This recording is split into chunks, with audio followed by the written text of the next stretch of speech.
All right, welcome to The Explainer. Today, we're going to break down a really important business concept, key performance indicators, or KPIs. And we're going to cut through all the jargon by looking at a real company's playbook to see how these metrics aren't just about counting money.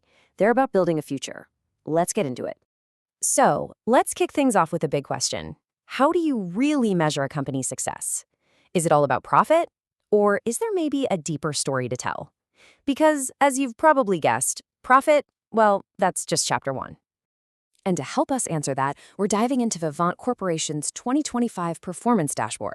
Now, they use something called a balanced scorecard. And really, all that is a way to look at a business from like 4 different angles, not just one, to get the full picture of its health. So, here's how we're going to break it down. We'll start with the big picture, then we'll dive deep into the company's financial health. After that, we'll look at the operational engine, the people and the processes that make everything run, and its impact on the planet. And then, at the end, we'll pull it all together to see how these numbers actually build a real strategy for the future. All right, first up, beyond the bottom line. Because, to really get what's going on with a company, you've got to look past just that single profit number and see the core pillars that are holding the whole thing up. And this right here, it illustrates the whole idea perfectly. So you've got your core profitability, what they call EBITDA, and don't worry, we'll get to that in a sec. But what's really interesting is what else they track. The total economic value they create, the safety of their people and millions of work hours, and a really clear strategic goal for 2030. See? It's a much more complete, modern way of looking at success. Okay, so let's dig into that first pillar of the scorecard, the financial foundation. I mean, at the end of the day, a company has to be profitable and stable to even survive, right? So let's see what the numbers are telling us here. And here's our first big number, 4.38 billion pesos. That's their consolidated EBITDA. Now, I know EBITDA sounds super technical. It's just earnings before interest, taxes, depreciation, and amortization. It's a mouthful, yeah, but all you really need to know is that it's a super clean way to measure how much cash the company's core operations are actually generating. And let me tell you, that is a very healthy number. But what's even more important here is the trend. Just look at those bar charts on the left. You can see that clear, steady, year-over-year growth in both net income and EBITDA. That shows a solid pattern of expansion. And then that diagram over on the right, it shows how they're also getting money from joint ventures and other investments. It proves they've got a really smart, diverse strategy. But, growth is great, but growth without stability, that's just risky. And that's where these two gauges come in. They tell the other half of the story. The debt-to-equity gauge on the left shows how much debt they're using, and the current ratio on the right shows how easily they can cover their immediate bills. The main takeaway here is all about balance. Yeah, they're growing, but they're doing it responsibly.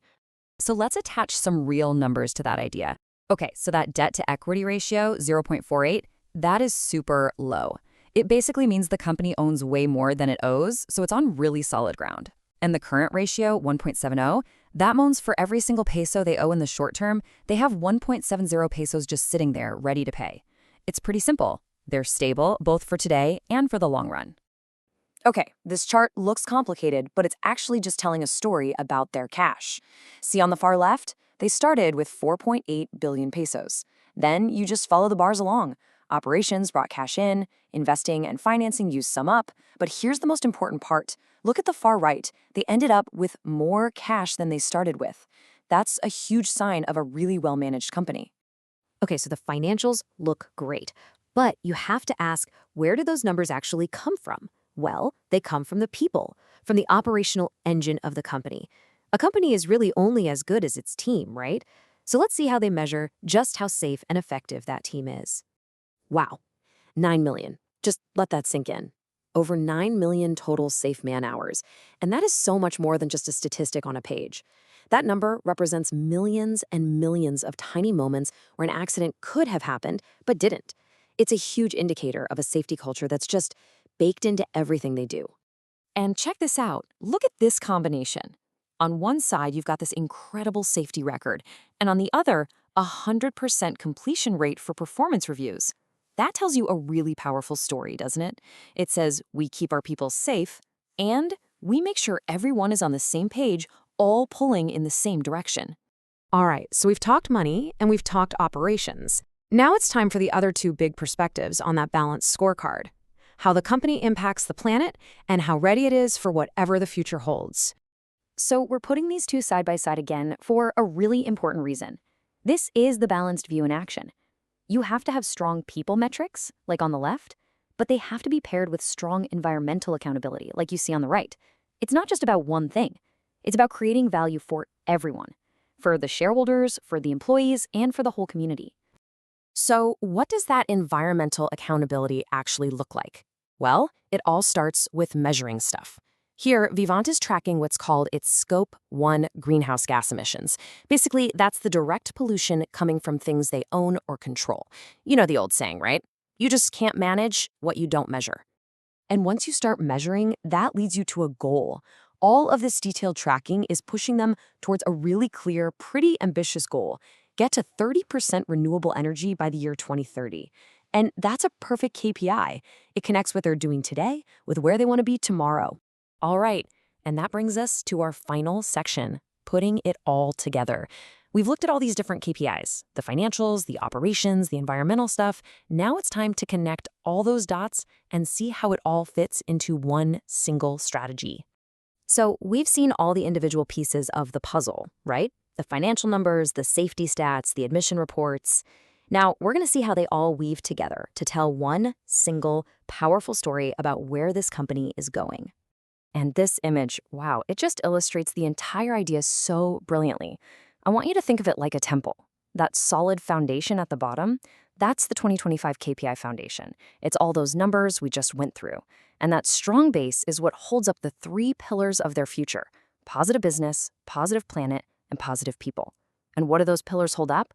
The roof, their big strategic goals for 2030. And here's exactly how those pieces connect. Having strong finances today means they can get the money they need for big projects tomorrow. Tracking their environmental impact so carefully is what enables them to actually make that shift to renewable energy. And having a safe, engaged team, that's the human capital you absolutely need if you want to grow for the long haul. See, every single KPI we talked about has a real specific purpose.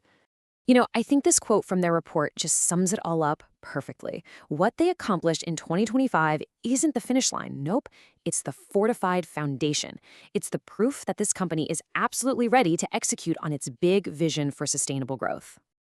So, I'm going to leave you with this final thought. What if you took this balanced scorecard idea and instead of applying it to a huge corporation, you applied it to yourself, to your own goals, personal or professional? I mean, beyond just one single metric, what are the real key indicators for you? For your finances, sure, but what about for your skills, for your health and well-being, for your big long-term vision? It's a really powerful way to think about what success actually means.